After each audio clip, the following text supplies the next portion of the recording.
Hello. Hello. Where are you at? What's up? Where are you? I'm right here. Can't you see me? I know. I can't see anything. Oh, there you are. There you are. Can you show Okay. me a picture of you? Wave your hand. Got mom and Can you dad. see us? Hi. Hi. Can you see us okay? Yeah. We look a little weird. That's okay. I already know you there. So. Oh, can somebody tell Jade to hop on? She just texted. Yeah, hang on. Let me go back to my I text can real quick. text her. You text her. I'll text her. We're being recorded. Everything we say can and be used against court of law. Oh, my lights go out. Nice, Jade. Jade, can you wave your hand? Say hi. Jade on. Can you Jade's hear me, on. guys? I can hear you. Okay. Pop and Grandma, for some reason, I don't know if your email went to spam or what, but they didn't get it, so I just forwarded it to them. So Okay. they should be on in just a second. Okay. Oh, there they are. Do you need us to mute when we start? Sure. Sorry, I'll be back in like 2 seconds. There's gonna be a Q&A just like last time. So at that point you'll unmute, but until then Okay. you can just want to. Hi, Papa. Okay. Oh, are we starting now? In I just a can't see second. everybody. I can see Okay. everybody. Just tell me when to press the button. That's not going to do it.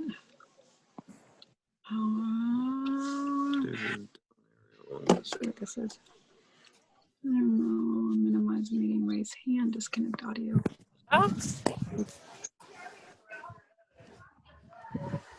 sir. It's cold, you guys. On it. I know it's chilly. It's like 60 something here. It's been like Doesn't have it. 70 on average all day. Really? Yeah. Yeah, it's just got chat. Hi, Grandma. Hi, Papa. Are they? If they're on, can we go ahead and get started? Yeah. Is everybody cool. ready?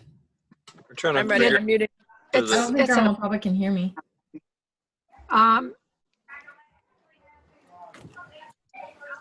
I can't see Papa and Grandma, so see if you can make sure I can they've got see their them. audio on. I can see them.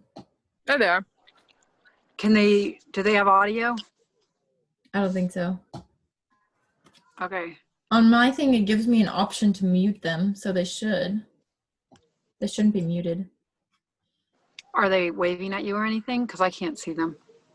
I can see them. Can No, you wave Grandma at just us? waved. Okay, so Okay. they can hear. Can they hear? Yeah, they can. They can. Okay. All right, I'm just gonna go ahead and start then. We'll. All right, everybody ready? I'm ready. Okay. Can everybody see me? Are you recording it? Yeah, you're Yes. recording it. Okay. All right. Welcome, everybody. Thank you for joining me today. Today I'm going to be talking to you, informing you on the 3 main benefits of gardening. Now, a little while back, I did some extensive research and decided to start a garden of my own. And within barely a couple weeks, I began to see the many benefits that gardening provides. The 3 main benefits that I noticed are, first, how gardening aids pollinators. Second, how gardening can help us self-sustain and self-provide.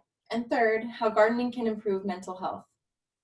One of my favorite parts about gardening, going into further depth on the first topic, how gardening can help pollinators. So one of my favorite parts about gardening is when I can walk out, and as I get closer and closer, I can start to hear the buzz and hum of all of the pollinators and insects that have found refuge in my garden. One of my favorites, as you can see on the second slide of my PowerPoint, is a little frog who is a frequent visitor of my marigold flowers. An article from BBC Future states that bees are critical pollinators. They pollinate 70 of the about 100 crop species that feed 90% of the world. Honeybees in particular are responsible for about $30 billion in crops per year.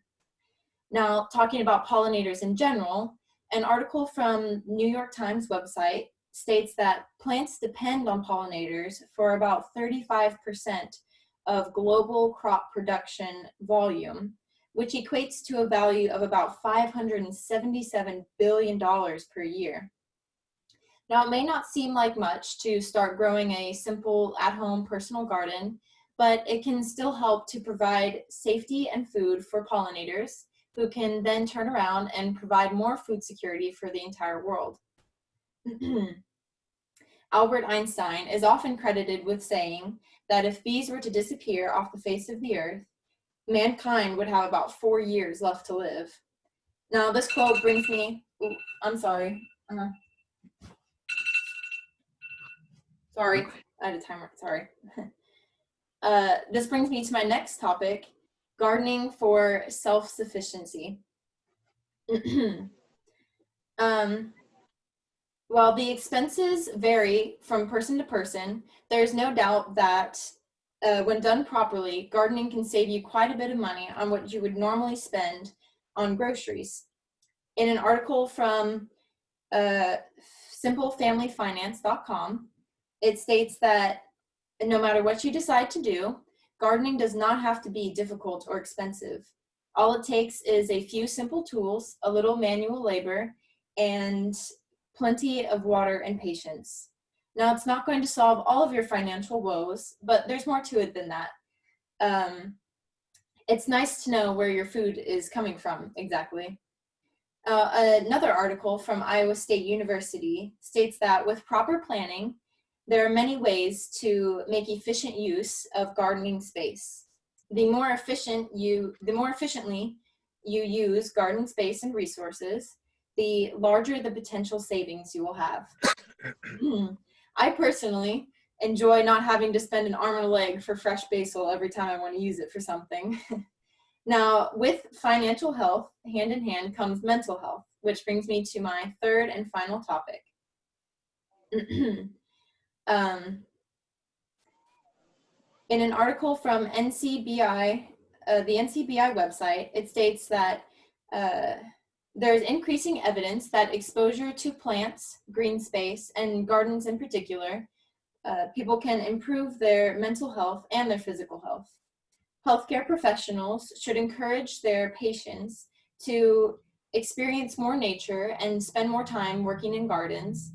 And they should also encourage local officials to increase outdoor spaces and the planting of trees, which in turn can improve the environment and combat climate change.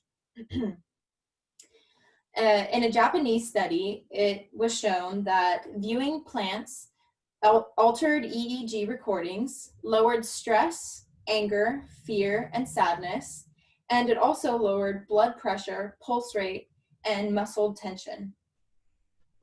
I personally have always had a very positive mental health state, but I can still say that gardening has provided a great source of stress relief and relaxation for me. Now that we have gone over all of the main benefits, let's revisit the 3 main points. First, gardening can help pollinators so that they can, in turn, help provide for the world and improve the environment. Second, gardening can help us be self-sufficient and to self-provide. And thirdly, gardening can help us improve our mental health. While it may not be for everybody, gardening is an activity with numerous benefits. In conclusion, a quote from Michael Pollan: "The single greatest lesson that gardening teaches is that our relationship to the planet need not be zero-sum. As long as the sun still shines and people still plant and plan, think and do, we can, if we bother to try, provide for ourselves without diminishing the world." Thank you. All right, so now we can do a little question and answer. So if you guys have any questions on the topic, let me know. We still can't hear you, Papa. If you go to, we'll have Jade first, and then if you want to go to the chat down at the bottom, you can type out your question. I've got one real quick, and it's not Okay. super related to gardening, but at the beginning we were talking about bees. Yeah. I know the hive collapse disorder or whatever Right. causes a lot of has caused declines in bee numbers recently. Were you able to find anything with your research on gardening to know if there's anything you can do to help that, or with your? Yeah, so planting certain types of flowers can definitely help make that more effective. So bees Okay. usually like either bright orange and yellow flowers, or they also really like purplish violet colored flowers. So when you plant more of those, they'll definitely come to your garden more, and they'll be able to Okay. get more out of it. And also in particular, flowers that are open and wide and have a nice flat space for them to land, that can also help them. So they enjoy those a lot. Yeah. Okay. Thank you.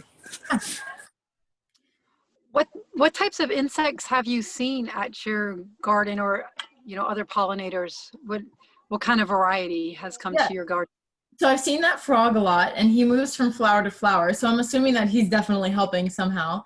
I've also seen a lot of really big bumblebees all over the place, and they just love the garden. I've even seen some wasps in there moving around in the flowers. And I've also seen lots of butterflies and lots of moths. So there's quite a variety. That's Yeah. awesome. Can you hear us now? Yes, we can hear you now. Okay. So I had a question. Are butterflies also considered pollinators? Yeah. Yeah, pretty much anything that lands on a flower and then moves to another flower is a pollinator. Even animals that eat seeds and stuff and then, they disperse it in different places are technically pollinators. Basically anything that moves, pollen or seeds around or anything like that and just disperses and, spreads it around. And yeah, so there's lots of different types of pollinators. Even deers are technically pollinators, so. Yeah, we didn't have any seeing many monarch butterflies up in our way in Missouri this summer. We had a beautiful milkweed plant there for them, and Yeah. don't know where they all were. Sometimes they just don't like them, I guess. They're just not too eager. Do you know if some animals or insects are more important pollinators than others? Like, are some more prolific, I guess, that you Yeah, I want think to? probably would be the most important. Like I said in the speech, they support a lot of crop production globally, like a lot of it. They make a lot of crop revenue for us. So I think they're the common pollinators, but I don't know if they're the most efficient, if that makes sense. Like, I'm not sure if they're the best at it. They're just the most common, and they do the most. So Okay. all right. Very cool. Very Well, nice. Thank you guys very much. I'm going to Good job, Jess.